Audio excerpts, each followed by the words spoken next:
번아웃, 다 타버린 거. 우리말로는 탈진, 소진. 번아웃에 잘 걸리는 성격이 있어요. 번아웃에 제일 잘 걸리는 분들은요, 착한 사람들이 잘 걸려요.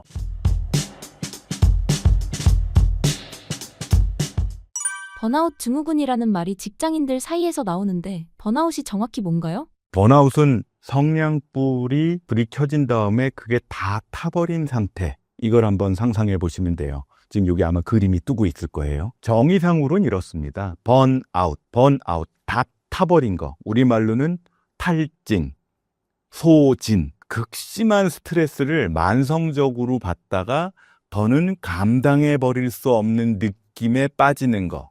플러스 신체적으로, 정신적으로 탈진된 버린 상태. 이 두 가지가 합쳐진 게 번아웃입니다. 그러니까 우리말로는 그래서 탈진이라든지 또는 소진증후군 이렇게 얘기를 하죠. 그 중학교 1학년이던 지금은 이제 성인이 된 제 자녀 중에 한 친구가 중학교 1학년 때 이제 그 중학교 1학년 2학기 때 수학 같은 거 이제 공부를 하잖아요. 그때 저한테 무슨 얘기를 하냐면 아빠는 정신과 의사인데 아빠는 공부가 안 돼요. 왜? 번아웃 된 것 같아요. 라고 얘기를 하더라고요. 그래서 그 친구랑 마음 같아선 저 작은 방에 가서 잠시 무슨 시간을 좀 갖고 오고 싶지만 잠시 동네 산책을 하다가 그런 얘기를 했죠. 야, 번아웃은 정의상 뭔가 내가 할 일을 정해놓고 그거를 향해서 정말 열심히 내 에너지를 다 쏟아낸 다음에 손가락 까딱할 정도의 힘도 남지 않은 상태, 배터리 방전 상태를 번아웃이라 그러는데 너 혹시 그렇게 열심히 했구나 라고 했더니 그 친구가 그렇게 한 것 같진 않으니까 번아웃은 아니네 라고 얘기를 하더라고요. 물론 그 이후에 알아서 잘 살았는데 그 상태는 사실은 번아웃이라기보단 그냥 공부하기 싫음이었죠. 게으름 상태일 수도 있고. 이처럼 번아웃이라는 거는 내가 뭔가 하기로 정한 거를 열심히 해서 에너지를 다 써버린 상태인 거예요. 이게 뇌과학적으로는 어떤 상태냐 하면 만성 스트레스인 거죠. 이 일을 열심히 한다는 것 자체는 내가 좋아서건 좋아하지 않아서건 간에 스트레스 상태인 거예요. 그러면 뇌 안에서는 만성 스트레스 호르몬인 코티졸이 지속적으로 나옵니다. 그러면 그게 흥분 상태를 유지하면서 집중 상태를 유지를 하는데 이게 아주 오래되면 감정을 조절하는 중추. 감정은 어디서 나오냐면 해마 옆에 있는 편도체에서 나오는데 그 편도체 그리고 거기와 그 이성 중추, 전두엽 그 사이를 연결하는 회로가 타버리는 거예요.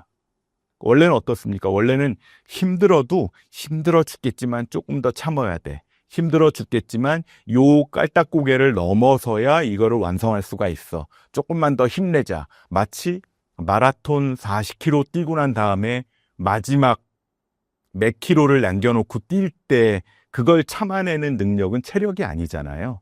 그거는 그 운동선수의 의지력이라고 얘기를 하듯이 그 의지력을 담당하는 게 그 이성적인 부분인데 그 회로가 타버린 거죠. 그게 번아웃 상태인 거예요. 그러니까 지친 상태를 못 이겨내니까 어떤 특징을 가지게 되냐면 번아웃에 세 가지 특징이 있습니다. 첫 번째가 그냥 냉소적이 되는 거예요. 이거 해서 뭐하냐.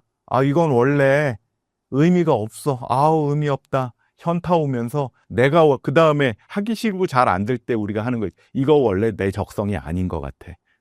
냉소주의가 돼요. 막 선생님이나 엄마가 야, 여러분들 이거 열심히 하면 여러분들 나중에 이 나라에 큰 일을 할 수가 있어요. 여러분 힘내서 공부하세요, 여러분. 그러면 냉소적이 돼서 좋으신 분 그렇게 하세요. 나는 지쳤어요.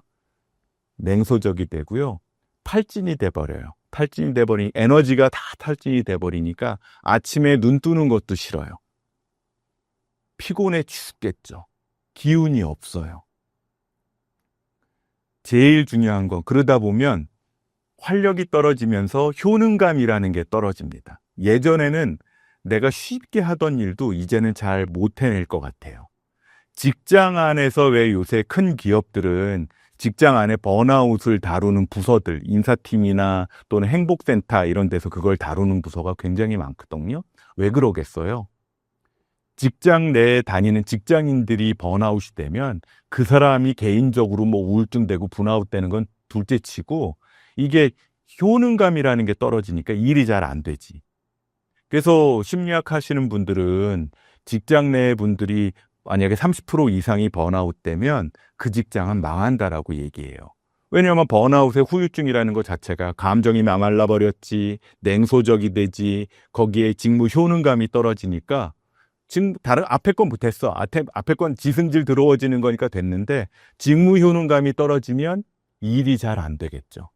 소위 말하는 우리 직장이 잘 되게 하려는 나의 목숨을 S전자를 위해서 바치겠습니다. 이런 게 안 되죠. 그러니까 번아웃이 아주 중요하다라는 겁니다. 내 인생도 번아웃에 빠지면 장기 계획을 못 세우게 된다는 아주 심각한 후유증에 빠지게 됩니다. 어떤 사람이 주로 번아웃 증후군을 겪게 되나요? 번아웃에 잘 걸리는 성격이 있어요. 그래서 그걸 물어보는 질문지들도 있는데 아마 제가 나중에 여기 게시판이나 아니면은 제가 운영하는 제 개인 채널이 있거든요. 여기 링크를 걸어둘 테니까 거기 오셔서 그 성격 게시판에 있는 것들을 한번 보시고 체크를 한번 해보시는 것도 도움이 될 겁니다. 번아웃에 제일 잘 걸리는 분들은요, 착한 사람들이 잘 걸려요. 완벽하려는 사람들이 잘 걸려요. 꼼꼼한 사람들이 잘 걸려요. 이걸 풀어서 설명드리면 착한 아이 증후군을 가진 사람들이 있습니다. 우리 친구들 중에 보면 거절 잘 못하는 분들이 있어요. 누가 뭐 하라 그러면 네, 제가 하겠습니다. 네, 하겠습니다. 금요일 3시 반에 이것 좀 해주실 수 있어요? 이거 요번 주까지 해야 되는데 퇴근 1시간 남았는데. 이런 분들은 타인의 요구를 받아주다가 남들 다 가서 금요일 밤 쉬고 있는데 자긴 야근해요. 본인 에너지를 먼저 소진해버리는 스타일이죠. 집에서도 착한 아이 증후군을 가진 분들은 집에서도 번아웃이 됩니다. 이런 분들은요, 직장에서 번아웃 한 다음에 집으로 가서도 거절을 못하니까 좀 쉬어야 되는데 집에서 해달라는 것들을 다 하다 보면 엄마 일 처리해주고 아빠 일 처리해주고 심지어는 누나 일도 처리해주다 보면 번아웃이 돼요. 집에서도 착한 아이 증후군이 되는 거죠. 두 번째는 너무 적응하려는 분들이 있어요. 아주 그냥 왜 회사가 자기의 인생인 분들이 있잖아요. 전 그런 분들 보면 개인적으로 좀 부담되는데 가끔 회사나 또는 병원도 마찬가지예요. 너무 열심히 하는 분들이 회사의 목표가 나의 삶의 목표야. 이런 분들은 사생활도 없어요. 일에 몰입돼요. 특히 팀장급들이나 부팀장급들 중에 이런 분들이 가끔 있더라고요. 좋지. 회사 사장님들은 이런 분들이 있으면 너무 좋죠. 너무 좋은데 이분의 내면은 이분들을 이제 하이퍼 아답터라고 부르는데 이런 분들의 내면은 번아웃 되기 일보 직전인 거예요. 배터리로 치면 이분은 맥시로 엑셀레터 밟을 수 있는 게 120km까지인데 지금 한 130 밟고 있는 거예요. 세 번째가 완벽주의 성향을 가진 분들입니다. 시험을 봤어요. 95점 받았어. 잘했죠. 이 정도면 A뿔인데. 근데 실망해요. 나는 다 맞을 수 있었는데. 실제로 제 선배 중에 저보다 공부를 훨씬 잘하는 선배가 있었어요. 시험을 봐도 제 1년 선배였으니까 시험을 봐도 거의 탑 클래스야. 의대 온 애들이 되게 중고등학교 때까지 공부 잘하던 애들이 많을 거 아니에요. 시험을 봤는데 근데 의대 오면 1등부터 꼴등까지 있을 거 아니에요. 근데 거기서 내가 보기에는 한 1, 20등 하는 것 같은데 그게 만족스럽지 않아서 본인이 휴학을 했어. 내년에 다시 공부하겠다고. 미친 거 아니야? 그걸 왜 또 해요? 이렇게 완벽주의적인 분들이 번아웃이 되는 경우가 많습니다. 물론 번아웃 안 되고 그 다음 해에 또 10등 안에 들어서 졸업을 했는지는 모르겠는데 번아웃이 될 가능성이 많죠. 저는 개인적으로는 권하지 않아요. 네 번째 특징이 이분들은 또 강박적이기도 해요. 이거 내가 아닌 못하는 일이거든요. 내가 아니면 이걸 꼼꼼하게 해낼 수 있는 건 나밖에 없거든요. 저랑 같이 일하고 있는 부팀장님 중에 한 분은 너무 일을 잘해서 부팀장 일을 해서 새롭게 만들어진 부서의 팀장이 되셨는데 이분은 제가 만날 때마다 무슨 말씀을 드리냐 하면 이거 부팀장님 혼자 하시는 거 아니에요. 이거 여러분들하고 같이 하는 거니까 그분들 각각이 할 수 있는 일 나눠서 그분들한테 잘 맡기고 그분들이 할 수 있는 일 잘 체크만 해주세요. 라고 저는 늘 얘기를 해요. 근데 그분은 그게 못 견디는 거예요. 본인이 일일이 체크하고 모자른 일은 사실은 한 3주 후까지 하면 되는 건데 오늘 안 돼 있으면 본인이 불안해서 막 오늘 밤 새가지고 본인이 막 하려고 그래요. 그러지 말라고, 번아웃 된다고 얘기를 합니다. 이렇게 번아웃들은 안 되려면 그래서 반대로 얘기해 드릴게요. 착하지 마세요. 너무 적응하려고 하지 마세요. 너무 완벽하려고 하지 마세요. 너무 강박적이려고 하지 마세요. 그래야 번아웃 증후군을 덜 겪게 될 겁니다. 자기가 번아웃인지 혹은 그냥 피곤한 건지 구별할 수 있는 방법이 있나요? 우리가 일하기 싫어지면 번아웃입니다. 그리고 특히 게을러지면 번아웃이라고 생각하는 경우가 많이 있어요. 외국 병원의 홈페이지에 가면 번아웃을 조사하는 그 질문지들도 있어요. 아주 쉬운 건 그거죠. 일이 시작이 잘 안 된다. 일을 하고 나서도 이게 내일 같은 느낌이 잘 안 든다. 잠이 잘 안 온다. 괜히 막 불안하다. 그리고 일을 완성해 놓고도 즐겁지가 않다. 내가 성공을 했는데 이게 즐겁지가 않아. 그러면 번아웃의 가능성이 있는 거예요. 이걸 몇 가지 추려서 설명을 내버리면 번아웃인지 그냥 내가 피곤하고 일하기 싫은 건지를 구분하는 첫 번째 항목은 회복이 가능하냐 가능하지 않냐예요. 단순한 피로는 그냥 좀 주말에 잠 좀 하루 이틀 자고요. 좋아하는 음식 좀 먹고 좋아하는 드라마 좀 보고 음악 좀 듣고 그러면 일요일 자기 전에 아유 그래 내일 아침 일어나서 출근합시다라는 의욕이 생겨요. 근데 번아웃 된 거는 며칠을 쉬어도 쉬는 것 같지 않아요. 그리고 복귀할 생각만 하면 가슴이 떨려요. 그리고 복귀할 생각만 하면 자꾸 나도 모르게 눈물이 나요. 이건 번아웃이 됐을 가능성이 굉장히 큰 거죠. 두 번째는요, 재미가 없어요. 즐겁지가 않아요. 평소에 내가 좋아하던 게 있어요. 운동 좋아했고, 게임 좋아했고, 맛집 가서 맛있는 거 먹어보는 걸 좋아했는데, 그게 이제 재미가 없어요. 아무런 흥미가 느끼지 않는다? 그러면 번아웃 확률이 90% 이상입니다. 세 번째, 이게 조금 더 진행이 되면 우리 몸 안에 미세한 신경염증까지 생겨서 신체적인 신호가 나타나요. 이유 없이 두통이 생긴다, 이유 없이 어지럽다, 이유 없이 메스껍다, 소화가 잘 안 된다, 근육통이 자꾸 생긴다. 이게 이제 만성적이고 면역력이 좀 떨어졌다는 얘기거든요. 그러면 번아웃인지 그냥 피곤한 건지를 구분할 수 있는 겁니다. 자, 여기서 중요한 거. 근데 본인은 알아요. 본인은 그냥 그 일이 하기 싫은 건데 그냥 번아웃으로 그거를 위장하고 있는 경우들이 종종 있어요. 바깥에는 외부 사람의 눈으로는 그게 구분이 잘 안 되거든요. 그러면 내부적으로 나 스스로 성찰해 볼 일이 있어요. 모든 직장이나 모든 공부나 학업에는 내가 해야 될 1인분이라는 게 있잖아요. 1인분의 일이라는 게 있는데 혹시 내가 그거는 하고 있나? 그것도 못하면서 그냥 일을 못하겠고 하기 싫은 거면 그거는 그냥 게으름이거나 그냥 하기 싫은 일 가능성이 크고요. 혹시 내가 1인분, 2인분, 3인분을 한다, 감당해 내느라고 피곤하고 지쳐서 쓰러지기 일보 직전이다. 그러면 그거는 번아웃일 가능성이 큰 거죠. 첫 번째, 여러분이 번아웃인지 아니면 그냥 피곤한 건지 한번 구분해 보시고요.